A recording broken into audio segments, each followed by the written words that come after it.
Alright, so this is the keyboard from my Smith Corona typewriter that sort of exploded. Turns out that was most likely the battery that went kablooey. But anyways, looking at the underside of this, it's a completely mechanical keyboard.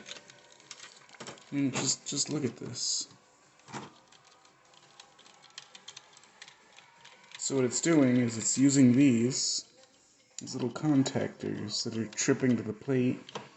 And if I can get some light in there, as you can see, pushes down little things. They contact those, and they close the circuit. They feel good, and they work good.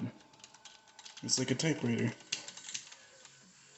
Let's see if I can get this thing back together completely.